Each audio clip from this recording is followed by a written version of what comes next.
Hello दोस्तों, आज मैं आप लोगों को जो टॉपिक सिखाने वाला हूँ, समझाने वाला हूँ, उस टॉपिक का नाम है इश्यू ऑफ शेयर्स। और आज से हम लोग इश्यू ऑफ शेयर्स का प्रैक्टिकल सम सॉल्व करने के लिए जा रहे हैं। तो आज से सम को स्टार्ट करने के पहले आप लोगों को इश्यू ऑफ शेयर्स में क्या-क्या इंपॉर्टेंट जनरलिटीज होती है, वो आपको पता होना चाहिए। तो इसमें कौन-कौन सी इंपॉर्टेंट जनरलिटीज होती है, तो मैंने लास्ट लेक्चर्स में मैंने आपको बताया, सिखाया, समझाया है, तो प्लीज़ वो वहाँ से चेकआउट कर लेना। क्योंकि वहाँ से थोड़ा बहुत अगर आप लोग आइडिया ले लेंगे या फिर ऑलरेडी अगर आपको पता रहेगा, तो वेल एंड गुड है। तो आइडिया रहेगा तो मेरा सम सिखाते समय फिर आपको ज़्यादा प्रॉब्लम नहीं होगी, ये ऐसा क्यों हो रहा है, ये एंट्री क्यों आ रही है, वो एंट्री क्यों नहीं। सिखाते समय में आपको बताऊँगा, लेकिन वो थोड़ा-सा आइडिया रहेगा तो आपको ज़्यादा ईज़ी पड़ेगा सम को सीखने के लिए। ठीक है? तो लेट्स स्टार्ट। तो मैं आज से सम स्टार्ट करता हूँ। तो जो मैं सम सिखाने वाला हूँ, वो मैं सिखाने वाला हूँ। तो महाराष्ट्र की जो गवर्नमेंट बुक है, उसमें से मैं आपको सिखाऊँगा, समझाऊँगा। तो जिन लोगों के पास अगर गवर्नमेंट बुक नहीं है, तो मैं क्या करूँगा, स्क्रीन पे क्वेश्चन शेयर कर लूँगा। उसको देख के भी आप लोग क्या कर सकते हैं, आसानी से क्वेश्चन को समझ सकते हैं ऐसा। ठीक है? फिर बाद में उसका आप लोग स्क्रीनशॉट ले लेना, तो आपको आइडिया आ जाएगा। ओके? Let's start. तो आज से हम लोग इश्यू ऑफ शेयर्स का प्रैक्टिकल सम सॉल्व करेंगे। Let's start. तो मैं क्वेश्चन शेयर करता हूँ। तो पेज नंबर 341 पे क्वेश्चन नंबर 2 है। पेज नंबर 341 मतलब गवर्नमेंट बुक की पेज नंबर 341 पे क्वेश्चन नंबर 2 है। तो देखिए क्या लिखा है। तो लिखा है the Anand company limited issued 1 lakh preference shares of ₹10 each payable as. Okay, तो लिख के दिया है कि आनंद लिमिटेड नाम की जो कंपनी जो मार्केट में 1 लाख प्रेफरेंस शेयर्स बेचना चाहती है, और एक प्रेफरेंस शेयर्स का वैल्यू कितना है, ₹10। ₹10 जो इसका वैल्यू है, उसको आप लोग कंसिडर कर सकते हैं कि उस शेयर्स का नॉमिनल वैल्यू। ठीक है? एंड वो जो ₹10 कैसे आएगा उसके बारे में आगे लिख के दिया है कि as on application ₹4, on allotment ₹3, on first call ₹2 and second call ही उनका फाइनल कॉल है, जिसके ऊपर कंपनी ₹1 मांगा रही है। तो एप्लीकेशन पे ₹4, अलॉटमेंट पे ₹3, फर्स्ट कॉल पे ₹2, सेकंड कॉल ही उनका फाइनल कॉल है, जिस पे ₹1 मांगा रही है। अब सबको अगर आप लोग एक साथ ऐड करेंगे तो देखो ₹10 होता है कि नहीं होता है, ₹10 होता है कि नहीं होता है। तो 4 3 7 7 2 9 9 प्लस 1 ₹10 होता है। ठीक है? फिर आगे क्या लिखा था, company receive the application for all the shares and receive all the money. तो कंपनी मार्केट में जितने शेयर्स बेचने के लिए निकली, सारे के सारे शेयर्स का एप्लीकेशन आ गया और सारे के सारे लोगों का पैसा आ गया। ठीक है?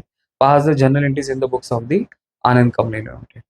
ओके, तो एक बार मैं क्वेश्चन बोर्ड पे भी बता देता हूँ कि एक कंपनी है जो मार्केट में 1 लाख प्रेफरेंस शेयर्स बेचना चाहती है, 1 लाख प्रेफरेंस शेयर्स, और एक प्रेफरेंस शेयर्स का फेस वैल्यू रखा है उन लोगों ने ₹10। अब वो ₹10 कैसे आएगा उसके बारे में यहाँ पे लिख के दिया है कि एप्लीकेशन पे आने वाला है ₹4, अलॉटमेंट पे आने वाला है ₹3, फर्स्ट कॉल पे आने वाला है ₹2, सेकंड कॉल ही उनका फाइनल कॉल है, जिस पे आने वाला है ₹1। सबको अगर मैं ऐड करूँ तो ये होता है ₹10, क्योंकि इसका जो फेस वैल्यू ₹10 है, तो ₹10 कंपनी पूरा मंगाएगी। तो 437 729 9 प्लस 1 10 हो गया। ठीक है? अब हम लोग को क्या करना है कि जैसे कंपनी इंस्टॉलमेंट में पैसा मंगाने वाले, तो हर एक इंस्टॉलमेंट की 2-2 एंट्री है। मतलब जैसे पहले इंस्टॉलमेंट का नाम क्या है, एप्लीकेशन, तो एप्लीकेशन की 2 एंट्री आएगी, फिर अलॉटमेंट की 2 एंट्री आएगी, फिर सेकंड कॉल, फिर फाइनल कॉल, ऐसे सबकी 2-2 एंट्री आएगी, बस वही पास करना। तो ये नॉर्मल सम है, बेसिक सम है। तो एक आइडिया देने के हिसाब से मैं आपको ये सिखा रहा हूँ। ठीक है? तो बोर्ड एग्जाम में आपको प्रेजेंटेशन कैसे करना है, कैसे लिखना है, वो बता देता हूँ। तो ऊपर हम लोग टॉप पे लिखेंगे general entries in the books of Anand company limited, जो भी है। ठीक है? फिर इसमें हम लोग जो फॉर्मेट बनाएंगे ना, वो फॉर्मेट हमारा होगा जनरल वाला। तो अभी यहाँ पे डेट तो नहीं आएगा, तो यहाँ पे मैं सीरियल नंबर लिखूंगा। सीरियल नंबर मैंने यहाँ पे लिखा। फिर यहाँ पे आएगा पर्टिकुलर्स,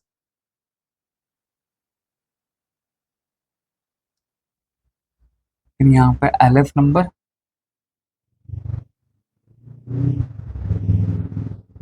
और ये डेबिट। तो यहाँ पे आएगा डेबिट रुपीज, क्रेडिट रुपीज।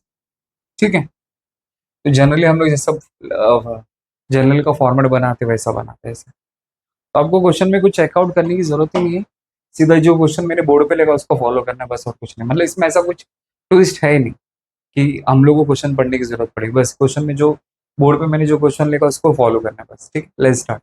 तो देखो, तो सबसे पहला जो इंस्टॉलमेंट है वो कौन सा है? एप्लीकेशन का। तो कंपनी कितने शेयर्स मार्केट में बेचना चाहती है? 1 लाख। तो कंपनी ने मार्केट में 1 लाख शेयर बेचा, और कंपनी को एप्लीकेशन भी 1 लाख शेयर्स का है, ठीक है। तो मैंने सबसे पहले एंट्री लिखा, चेकआउट कर लेना। तो मैंने दिखा देता हूँ यहाँ पे स्क्रीन पे कि मैंने पहली एंट्री लिखा कि when share application money is received. अगर कंपनी को एप्लीकेशन का पैसा मिलेगा तो कंपनी के पास पैसा आएगा, इसलिए मैंने एंट्री लिखा cash bank account debit to share application account. तो वो वाली एंट्री मैं यहाँ पे पास करूंगा पहले एप्लीकेशन की। तो मैं यहाँ पे एंट्री लिखता हूँ cash bank account debit to share application account. लेकिन क्वेश्चन में आपको ये चेकआउट करना है कि कंपनी कौन सा शेयर बेच रही है। अगर क्वेश्चन में मेंशन नहीं है कि कंपनी इक्विटी शेयर्स बेच रही है कि प्रेफरेंस शेयर्स बेच रही है, तो जस्ट शेयर एप्लीकेशन लिखो। अगर क्वेश्चन में मेंशन है कि कंपनी इक्विटी शेयर्स बेच रही है, प्रेफरेंस शेयर्स बेच रही है, तो आपको उस शेयर के आगे टैग लगा देना है उस शेयर्स का नाम। तो यहाँ पे क्वेश्चन में क्या लिख के दिया? Preference shares. इसलिए यहाँ पे क्या आएगा?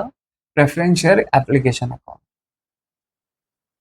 तो यहाँ पे आ जाएगा प्रेफरेंस शेयर एप्लीकेशन अकाउंट। तो वैल्यू कैसे लिखेंगे? Company 1 lakh number of shares बेचना चाहती है, और प्रेफरेंस शेयर्स के ऊपर कंपनी कितना पैसा मंगा रही है? देखो यहाँ पे, सॉरी, एप्लीकेशन पे, एप्लीकेशन में कंपनी यहाँ पे 4 रुपीज मंगा रही है, इसलिए यहाँ पे इंटू 4 कर। तो 1 लाख इंटू अगर मैं 4 करता तो वैल्यू कितना आएगा? 4 लाख। तो डेबिट में 4 लाख, क्रेडिट में 4 लाख। बस। नाउ अब इसका नरेशन देना है, तो नरेशन हमेशा स्टार्ट किससे करना है? बीइंग से। तो जो मैंने आपको हेडिंग लिख के दिया वही लिखने का है। तो being received share application money, being received share application money. हो गया। तो ये थी फर्स्ट एंट्री। फिर एप्लीकेशन की मैंने दूसरी एंट्री लिखा है। एप्लीकेशन में पहला क्या होता है कि पहले पैसा आता है, फिर जो पैसा आता है उस पैसे को फिर शेयर कैपिटल में ट्रांसफर किया जाता है। तो स्क्रीन पे देख लो कि when share application money is received, तो उसकी मैंने एंट्री क्या लिख के दी है कि share application account debit to share capital account. बस यही वाली एंट्री मेरे को यहाँ पे पास करनी है। तो नंबर 2 पे आएगा, तो शेयर एप्लीकेशन है बट क्वेश्चन में उस शेयर का नाम है, तो उसको आपको उसको शेयर का नाम लिखना पड़ेगा। तो आएगा preference share application account debit to preference share capital account. मतलब जो शेयर कैपिटल है उसके भी आपको प्रेफरेंस का टैग लगाना पड़ेगा। प्रेफरेंस शेयर कैपिटल अकाउंट मैंने शॉर्टकट में लिखा, लेकिन आप लोगों को प्लीज फुल फॉर्म लिखना है इसे, ठीक है। अब देखो मैंने यहाँ पे क्या लिखा? Preference share application. तो देखो यहाँ पे प्रेफरेंस शेयर एप्लीकेशन के सामने मैंने कितना पैसा लिखा? 4 लाख। वही सेम वैल्यू यहाँ पे लिखना है, आपको इसमें अलग से निकालने की जरूरत नहीं। हो गया। नरेशन में लिख दूंगा पे amount transfer to share capital. आपको इसमें नहीं लिखना है, मेरे पास स्पेस प्रॉब्लम है इसलिए मैं यहाँ पे लिख रहा हूँ, आपको नीचे लिखना है ऐसा। हो गया। तो इस तरह मैंने यहाँ पे एप्लीकेशन की 2 एंट्री पास कर दी। अब उसी के बाद फिर दूसरी एंट्री आती है अलॉटमेंट की। तो अलॉटमेंट में पहली एंट्री होती है amount due on share allotment. Amount due on share allotment का मतलब होता है कि कंपनी यहाँ पे अंदाजा लगाती है कि अलॉटमेंट के टाइम पे कंपनी के पास कितना पैसा आना चाहिए अलॉटमेंट के टाइम पे। तो देखो मैंने उसकी एंट्री क्या लिख के दिया है? तो मैंने उसकी एंट्री आपको लिख के दी है कि share allotment account debit to share capital account. बस ये वाली एंट्री हम लोग को यहाँ पे क्या करनी है? पास करनी है। तो थर्ड नंबर पे आएगा शेयर अलॉटमेंट। तो बट आगे आपको प्रेफरेंस का टैग लगाना है, इसलिए एंट्री क्या बनेगा? Preference share allotment account debit to preference share capital account, preference share capital account. अब यहाँ पे आपको कैलकुलेशन करना पड़ेगा, मतलब हर हर इंस्टॉलमेंट की पहली एंट्री में आपको कैलकुलेशन करना है। तो 1 lakh number of shares into, अब जरा चेक करो कि कंपनी अलॉटमेंट पे कितना पैसा मंगा रही है। तो अलॉटमेंट पे कंपनी 3 रुपीज मंगा रही है, इसलिए 3 करेंगे। तो 1 लाख इंटू 3 होएगा तो कितना आएगा? 3 लाख। डेबिट में 3 लाख, क्रेडिट में 3 लाख। हो गया। अब इसका नरेशन लिखेंगे, तो नरेशन लिखेंगे be amount due on share allotment, share allotment. हो गया। तो ये थी हमारी अलॉटमेंट की एंट्री। देन फिर उसके बाद अलॉटमेंट के बाद क्या होता है, मतलब कंपनी पहले यहाँ पे अंदाजा लगाती है, अब कंपनी को एक्चुअल में पैसा मिलेगा। तो नेक्स्ट एंट्री आती है रिसीविंग शेयर अलॉटमेंट मनी। तो रिसीविंग शेयर अलॉटमेंट मनी में इसकी एंट्री मैंने क्या लिख के दी है, जरा चेकआउट कर लो। तो मैंने लिख के दी कि cash bank account debit, call in arrears account debit to share allotment account. मतलब यहाँ पे ऐसा कुछ भी मेंशन है क्या कि किसी ने अलॉटमेंट का पैसा नहीं भरा? तो मैंने जो लेक्चर में आपको समझा वहां से चेकआउट कर लेना। जिन लोगों का पैसा आया रहेगा उसको कैश बैंक अकाउंट डेबिट करने का, और जिन लोगों का पैसा नहीं आया रहेगा उसको कॉल इन अरियर्स अकाउंट में लिखने का। बट ऐसा तो यहाँ पे कुछ नहीं है, और क्वेश्चन में ऐसा स्टोरी में भी लिख के नहीं दिया है कि कंपनी जो मार्केट में 1 lakh equity 1 lakh preference shares बेचने के लिए जा रही है उसमें से इतने का पैसा आया और उतने का पैसा नहीं है, ऐसा तो कुछ भी मेंशन नहीं। तो डायरेक्टली हम लोग ऐसे यहाँ पे ये एज्यूम करेंगे कि कंपनी जितना बेचने के लिए जितना अलॉट की उतना पैसा आ गया, इसलिए वो एंट्री यहाँ पे पास करेंगे फुल अमाउंट। तो पैसा आएगा, इसलिए cash bank account debit to preference share allotment account. बस अब क्या करना है, प्रेफरेंस शेयर अलॉटमेंट के सामने देखो कितना लिखा है आपने, 3 लाख, तो वही 3 लाख लिख देंगे। एलएफ तो हमेशा डैश डैश होता तो इसमें कुछ भी नहीं आएगा। और नरेशन लिख देंगे be received share allotment money. ये होगी फर्स्ट टू, ये अलॉटमेंट की एंट्री मैंने पास कर दी। ठीक है, अब नेक्स्ट कौन सा इंस्टॉलमेंट आता है, फर्स्ट कॉल। तो सेम सबकी स्टोरी में भी वही है। और वापस यहाँ पे फर्स्ट कॉल की एंट्री क्या आएगी, amount due on shares first call. तो जो देखो मैंने यहाँ पे लिखा ना, amount due on share allotment, यही सेम एंट्री आपको लिखने का, सिर्फ थोड़ा नाम चेंज हो जाएगा। तो जहाँ पे मैंने प्रेफरेंस शेयर अलॉटमेंट लिखा है ना, वहां पे आ जाएगा preference share first call account, क्योंकि अभी फर्स्ट कॉल का इंस्टॉलमेंट चालू है। फिर बाद में two preference share capital account आ जाएगा। तो अब मैं फॉर्मेट नहीं बना रहा हूँ, अब मैं डायरेक्टली यहाँ पे ऐसा रफ में लिख रहा हूँ, बट आप लोग फॉर्मेट में ड्रॉ करके लिखना है। तो आपके पास पहले ड्यू होगा, तो इसलिए एंट्री यहाँ पे पास करेंगे preference share first call account debit, first call account debit to share capital. तो उसके आगे आ जाएगा प्रेफरेंस शेयर कैपिटल अकाउंट।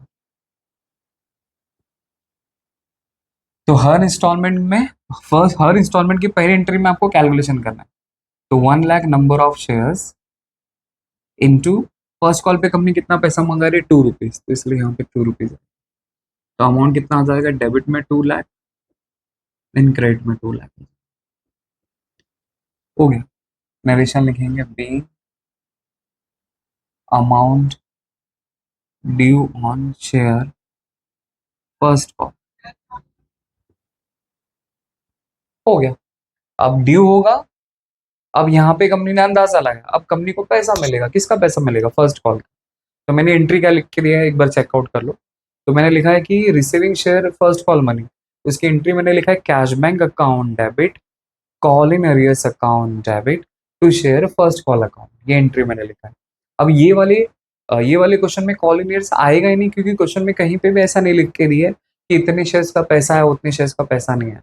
तो जब शेयर का पैसा नहीं आता है तो उस टाइम पे आपको कॉल इन अरियर्स अकाउंट को डेबिट करना है।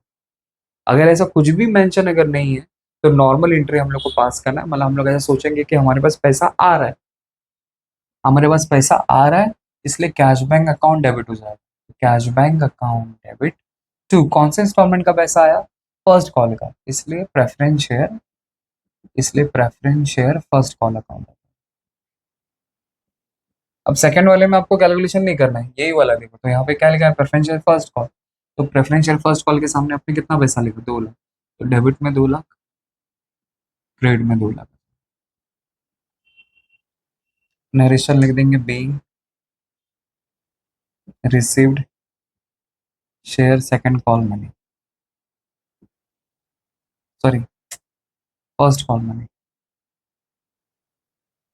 हो गया, तो ये मैंने फर्स्ट कॉल की एंट्री पास किया। अब सेकंड कॉल ही आपका फाइनल कॉल है, सेकंड कॉल ही हमारा फाइनल कॉल है, तो वापस इसमें ड्यू वाली पहले एंट्री आएगी। तो चेकआउट कर लो कि ड्यू वाली एंट्री क्या है। तो मैंने एंट्री लिख के दी कि share second call account debit to share capital account, ये एंट्री है। बस अब इसी को यहाँ पे उतार देने का काम। तो शेयर का नाम क्या, प्रेफरेंस, इसलिए preference share second and final call account debit, ऐसा लिख सकते हैं, call account debit to preference share capital account.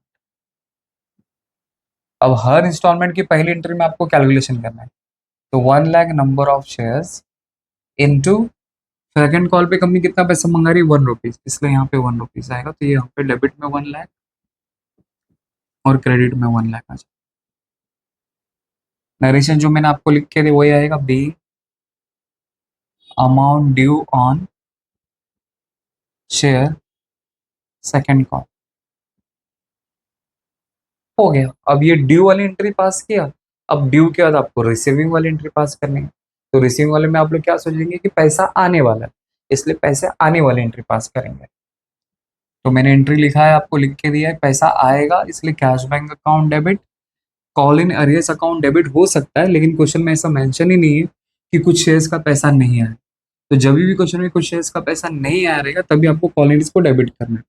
To, ये पैसा कौन से इंस्टॉलमेंट की वजह से आया, सेकेंड एंड फाइनल कॉल की वजह से, इसलिए preference share second and final call account.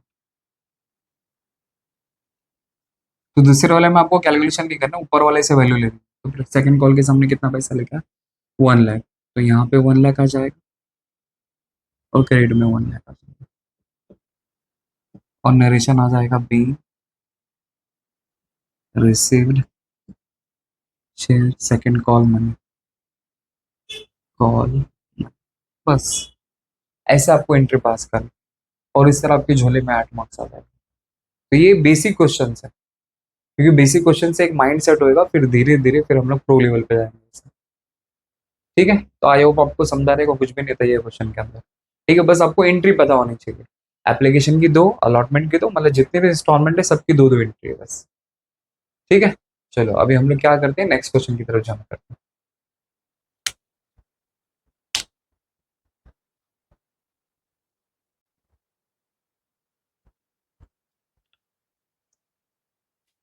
चलिए अभी हम लोग नेक्स्ट क्वेश्चन की तरफ मूव ऑन करते हैं।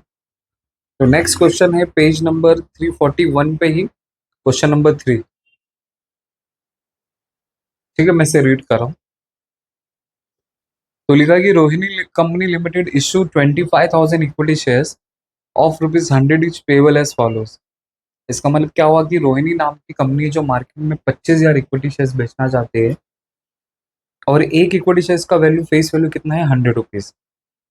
तो यहाँ पे मैं हाईलाइट कर देता हूँ कि कंपनी मार्केट में 25,000 इक्विटी शेयर्स बेचना चाहती है, इक्विटी शेयर्स ना, हाँ, इक्विटी शेयर्स बेचना चाहती है, और एक इक्विटी शेयर्स का फेस वैल्यू जो है वो ₹100 है। अब ये ₹100 कैसे आएगा और उसके क्या क्या इंस्टॉलमेंट होगी उसके बारे में क्वेश्चन में लिख के दिया है, कि लिखा कि on application 20, on allotment 30, on first call 20, on second call and final call ₹30। इसका मतलब क्या हुआ कि कंपनी एप्लीकेशन पे ₹20 मंगा रही है, अलॉटमेंट पे कंपनी ₹30 मंगा रही है, फर्स्ट कॉल पे ₹20 मंगा रही है, सेकेंड कॉल ही उनका फाइनल कॉल है जिसपे ₹30 मंगा रही है। तो सबको अगर मैं ऐड करूं तो 20 + 30 50, 52 70, 70 + 30 100, तो पूरा का पूरा ₹100 कंपनी मंगा रही है।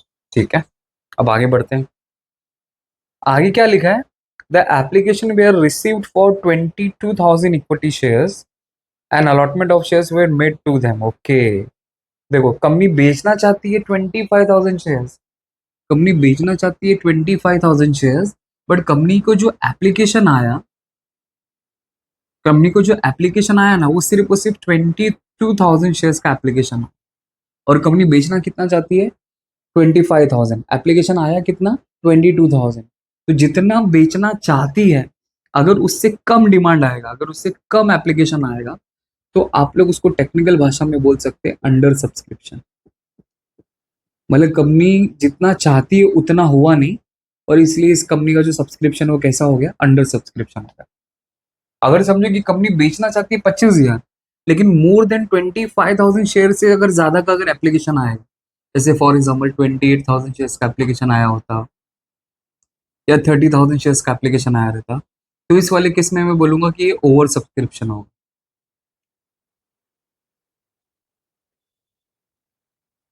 तो जब अंडर सब्सक्रिप्शन होता है तो ओवर सब्सक्रिप्शन होता है, तो क्या सर उसमें क्वेश्चन थोड़ा सा अलग हो जाता है क्या? हाँ, थोड़ा सा अलग नहीं होता, बट आपको थोड़ा कैलकुलेशन के ऊपर आपको इसमें ध्यान देना पड़ता है कि अगर अंडर सब्सक्रिप्शन रहेगा तो किस चीज को फोकस में लेके या किस नंबर को ध्यान में रखते हुए सबको सॉल्व करना है। अगर ओवर सब्सक्रिप्शन होगा तो उसमें क्या होगा उसमें स्टोरी में भी लिख के दिया रहता है क्या होने वाला। तो जब ओवर वाला केस होगा तभी मैं आपको समझाता हूँ। फिलहाल आप लोग अभी सिर्फ और सिर्फ अंडर सब्सक्रिप्शन के ऊपर ध्यान दो कि कंपनी बेचना चाहती है 25,000 शेयर, बट कंपनी को एप्लीकेशन कितना आया?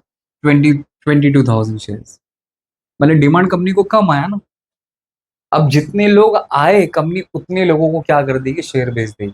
तो अगर मैं तो हम लोग ऐसा यहाँ पे बोल सकते हैं कि कंपनी ने सिर्फ और सिर्फ 22,000 शेयर ही बेचे। बेचना चाहती है 25, बट आया डिमांड कितना? 22,000 का। मतलब 22,000 लोगों ने ही बोला कि मुझे आपकी कंपनी का शेयर चाहिए। तो कंपनी चाह के भी 22,000 से ज्यादा लोगों को शेयर नहीं दे सकती। तो 25 में से कंपनी को कितना ही देना, कितना बेच बेच पाएगी? 22,000। इसलिए सारा का सारा जो कैलकुलेशन होगा ना वो फिर 22,000 से होगा। नहीं तो दिमाग में फिट क्या रहेगा? 25 है कि 22 है? तो नहीं, कंपनी तो 25,000 बेचना चाहती है, इसलिए मैं कैलकुलेशन में 25,000 के हिसाब से करूंगा, ऐसा नहीं। तो आपको एप्लीकेशन पे ध्यान देना कि कंपनी बेचना कितना कितना चाहती है और कंपनी को एप्लीकेशन कितना आया। तो अगर अंडर सब्सक्रिप्शन होगा, अंडर सब्सक्रिप्शन, तो उस वाले केस में आपको याद रखना कि जितना एप्लीकेशन आएगा उतना ही सारे के सारे इंस्टॉलमेंट के साथ आपको क्या करना है? मल्टीप्लाई करना है, ना कि 25,000।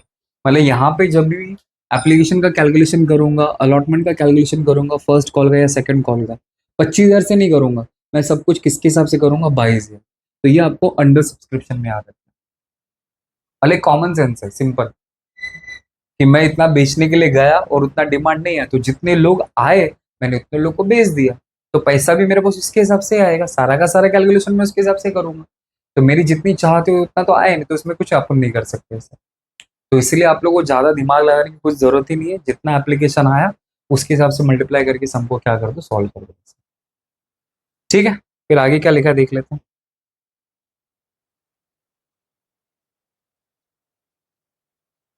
ओके, फिर allotment share were made to them, मतलब सारे के सारे लोगों को शेयर अलॉट कर दिया, 22,000 लोगों को। फिर all the money was receive by the company, और कंपनी को सारे के सारे लोगों का पैसा भी आ गया, 22,000 लोगों का। तो बोला pass an necessary journal entries in the books of the Rohini company. ठीक है, तो मैंने ऑलरेडी फॉर्मेट बना दिया, journal entries in the books of the Rohini limited, serial number particular सब कुछ लिख दिया। तो लेट्स स्टार्ट। तो सबसे पहली स्टोरी कौन सी, कहाँ से कौन सी इंस्टॉलमेंट्स होती है? एप्लीकेशन की। तो एप्लीकेशन की पहली एंट्री क्या आती है? When share application money received. तो when share application money receive की एंट्री क्या है? पैसा आएगा, इसलिए कैश बैंक अकाउंट डेबिट। ये पैसा किसकी वजह से आया? शेयर एप्लीकेशन की वजह से, इसलिए शेयर एप्लीकेशन। बट आगे आपको शेयर का नाम लिख देना है। तो क्वेश्चन में शेयर का नाम क्या लिख के दिया? इक्विटी शेयर, इसलिए आ जाएगा इक्विटी शेयर एप्लीकेशन अकाउंट। ठीक है, तो लोगों को एंट्री तो याद हो जाता है। इस टॉपिक में प्रॉब्लम क्या मालूम है कि लोगों को एंट्री तो याद हो जाता है, पर लोगों को अमाउंट लिखने में थोड़ी सी प्रॉब्लम हो जाती है। अब बोलो, तो अब मुझे जो कैलकुलेशन करना है वो मैं 25 के हिसाब से करूँ कि 22 के हिसाब से करूँ? बेचने के लिए कंपनी जा रही है 25, बट कंपनी को एप्लीकेशन कितना आया? सिर्फ और सिर्फ 22,000। तो उससे कम आया ना, उम्मीद से कम आया। तो जब भी उम्मीद से कम होगा, तो जो उम्मीद में नंबर आपको शो हो रहा है, उम्मीद से जो कम में जो नंबर शो हो रहा है, उसी से आपको क्या करने का? मल्टीप्लाई करने का। इसीलिए पैसा भी 22,000 के हिसाब से आएगा। तो 22,000 इंटू एप्लीकेशन पे कंपनी कितना पैसा मंगा रही है? देखो यहाँ पे 20 रुपए, यहाँ पे 20 रुपीज आएगा। तो यहाँ पे आ जाएगा 4,40,000, 4,40,000 मल्टीप्लाई करने के बाद, मतलब 22,000 को 20 से मल्टीप्लाई कर देंगे तो आपका आंसर आ जाएगा। बस अब इसका नरेशन लिख देना है। तो बीइंग हमें पैसा मिला, इसलिए लिखेंगे रिसीव्ड शेयर एप्लीकेशन मनी। हो गया। तो जो एप्लीकेशन से पैसा आया है, अब इसी पैसे को हम लोग क्या करेंगे? शेयर कैपिटल अकाउंट में क्या करेंगे? ट्रांसफर करेंगे। तो उसके बाद नेक्स्ट जो एंट्री आती है वो कौन सी एंट्री आती है? When share application money transfer to share capital. तो वो वाली एंट्री हम लोग यहाँ पे पास करेंगे। तो एंट्री होती है share application account debit to share capital, तो आगे आपको इक्विटी का टैग लगा देना है, इसलिए क्या आ जाएगा, equity share application account debit to share capital होता है, तो आगे आपको इक्विटी शेयर कैपिटल अकाउंट लिखना है। हो गया। अब इसमें वैल्यू क्या करने का, मतलब जो भी इंस्टॉलमेंट होगा हर इंस्टॉलमेंट के पहली एंट्री में आपको कैलकुलेशन करना, और पहली एंट्री में आपने जो कैलकुलेशन कर दिया वही उसी की दूसरी एंट्री में वैल्यू लिख देना, अगर बेसिक सम हो तो उसके अंदर। तो इसीलिए देखो, इक्विटी शेयर एप्लीकेशन यहाँ पे डेबिट है, तो यहाँ पे इक्विटी शेयर एप्लीकेशन कितना पैसा लेगा, 4,40,000, यहाँ पे आ जाएगा 4,40,000। हो गया। नरेशन लिखेंगे be amount transfer to share capital, मैं शॉर्टकट में लिख रहा हूँ, बट आप लोग प्लीज फुल फॉर्म लिखना, और इस बॉक्स के बाहर मत लाना, इसके अंदर ही लिखना। अब मेरे पास स्पेस प्रॉब्लम है इसलिए मैं यहाँ पे लिख रहा हूँ ऐसा। ठीक है, तो इस तरह मेरा एप्लीकेशन की मैंने 2 एंट्री पास कर लिया। अब नेक्स्ट नंबर किसका आएगा, अलॉटमेंट का आएगा। तो अलॉटमेंट की पहली एंट्री कौन सी होती है, तो अलॉटमेंट की पहली एंट्री होती है amount due on share allotment. अब सोचो, या मैंने जो आपको लिख के दिया, amount due on share allotment का मतलब होता है कि कंपनी के पास अलॉटमेंट के टाइम पे कितना पैसा ड्यू होने वाला है या कितना पैसा कंपनी को मिलने वाला है। तो कंपनी यहाँ पे पहले अंदाजा लगाती है, तो पहले अंदाजे वाली एंट्री हम लोग पास करेंगे। तो अंदाज की क्या एंट्री मैंने लिख के दी वो चेकआउट कर लेना, मैं यहाँ पे डायरेक्ट लिख रहा हूँ।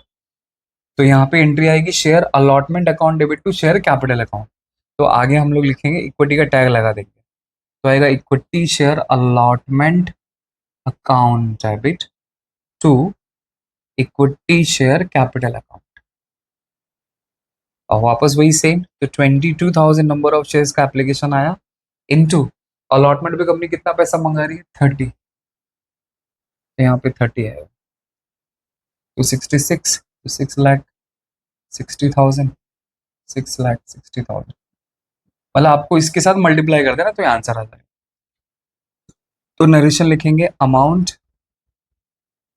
Due on share allotment. हो गया। तो ये अलॉटमेंट की फर्स्ट एंट्री हमने पास किया। अब पहले ड्यू, अब रिसीव वाली एंट्री पास करेंगे। पहले कंपनी ने यहाँ पे अंदाजा लगाया, अब कंपनी को पैसा मिलेगा, तो कंपनी को जब पैसा मिलेगा तो पैसा आएगा, इसलिए नेक्स्ट एंट्री आता है रिसीविंग शेयर अलॉटमेंट मनी।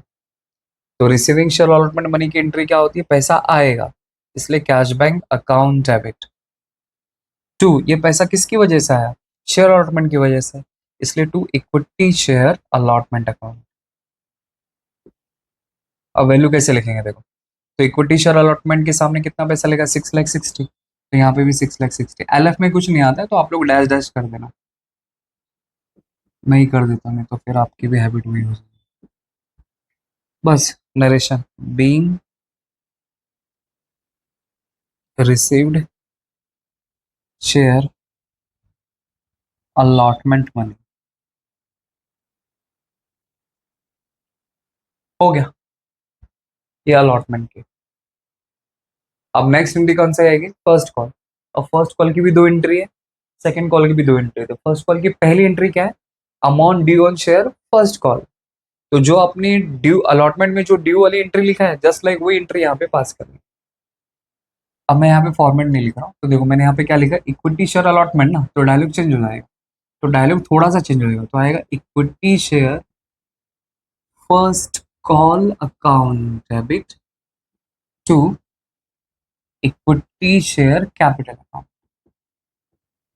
बस, तो कैसा आएगा, 22,000 नंबर ऑफ शेयर्स कंपनी बेच रही है, इनटू फर्स्ट कॉल पे कंपनी कितना पैसा मंगा रही है, 20 रुपए, इसलिए 20, तो आ जाएगा 4,40,000 डेबिट में and 4,40,000 credit. Narration being amount due on share first call. अब उसके बाद क्या आएगा, इसी का रिसीविंग वाली, मतलब पैसा मिलेगा तो पैसा आएगा, इसलिए cash bank account debit to share first call, मतलब इक्विटी शेयर में मैंने यहाँ पे लिखा नहीं, equity share first call account. Same वही वैल्यू लिखने का आपको, 4,40,000, 4,40,000। Narration being received share first call money, first call money. हो गया, ये फर्स्ट कॉल की हमने यहाँ पे एंट्री पास कर दी। अब उसी तरह जस्ट लाइक सेकंड कॉल ही उनका फाइनल कॉल, तो जस्ट लाइक ऐसी एंट्री अपन को पास करनी है, ड्यू रिसीव। अब आएगा amount due on second call. तो amount due on second call का मतलब क्या होता है कि सेकंड कॉल पे कंपनी के पास कितना पैसा आना चाहिए। तो कंपनी यहाँ पे अंदाजा लगाती है, यहाँ पे कंपनी कॉल करती है, तो कंपनी के लिए खर्चा है। आप लोग ऐसा समझो, तो इसलिए एंट्री आएगी इक्विटी शेयर। इसी को डायलॉग को मैं चेंज कर रहा हूँ, देखो, equity share second call account debit to equity share capital account, तो इक्विटी शेयर कैपिटल अकाउंट। तो वैल्यूएशन कैसा आएगा, 22,000 number of shares into second call पे कंपनी कितना पैसा मांगा रही, 30 रुपीज, तो 30, तो आएगा 6,60,000 डेबिट में, 6,60,000 क्रेडिट। हो गया। नरेशन क्या आएगा, being amount due on share second call and final, ऐसा हो गया। तो ये था ड्यू वाला। अब ड्यू के बाद क्या मिलेगा, पैसा मिलेगा। तो अब आपको यहाँ पे रिसीविंग वाली एंट्री पास करनी है। तो रिसीविंग वाली कौन सी आएगी, रिसीविंग शेयर सेकंड कॉल है उनका फाइनल कॉल है, तो वाली एंट्री पास करेंगे। तो रिसीविंग होगा तो पैसा आएगा, इसलिए cash bank account debit to equity share second and final call, ऐसा लिख सकते हैं। सेकंड कॉल भी लिखेंगे तो भी कुछ फर्क नहीं पड़ता है, वही फाइनल कॉल भी। तो अमाउंट तो आपको अलग से करने की जरूरत ही नहीं है। कॉल इन एयर्स यहाँ पे डेबिट होता है, लेकिन क्वेश्चन में यहाँ पे मेंशन ही नहीं है कि कुछ शेयर्स का पैसा आया ही नहीं। तो सिंपल क्वेश्चन था, इसलिए 6,60,000 यहाँ पे है, 6,60,000 यहाँ पे है। अमाउंट आ जाएगा being received share second call money, बस हो गया। इस तरह आपको इश्यू ऑफ शेयर्स की एंट्री पास करनी है, बस। तो एग्जाम में भी जो आता है ना, बेसिक ही आता है, मतलब 12 के जो बोर्ड एग्जाम में जो क्वेश्चन आते हैं इजी आते हैं। तो ये अभी भी मैंने जो सेकंड सम भी आपको सिखाई है, अंडर सब्सक्रिप्शन वाला सम सिखाया है। इसमें थोड़ा सा बेसिक, मतलब आपको इसमें एंट्री तो पता आ जाएगी, लेकिन आपको अमाउंट का कैलकुलेशन करने आना चाहिए। कंपनी बेचना चाहती है 25, बट कंपनी को आया एप्लीकेशन 20, तो उम्मीद से कम हुआ, इसलिए जितना एप्लीकेशन आया है उसके हिसाब से सारे के सारे एंट्री में कैलकुलेशन होगा, सारे के सारे इंस्टॉलमेंट, ना कि 25,000 से। ठीक है, तो ये आपको अंडर सब्सक्रिप्शन वाला ऐसा केस आपको याद रखना है। ठीक है, आई होप आपको समझा रहे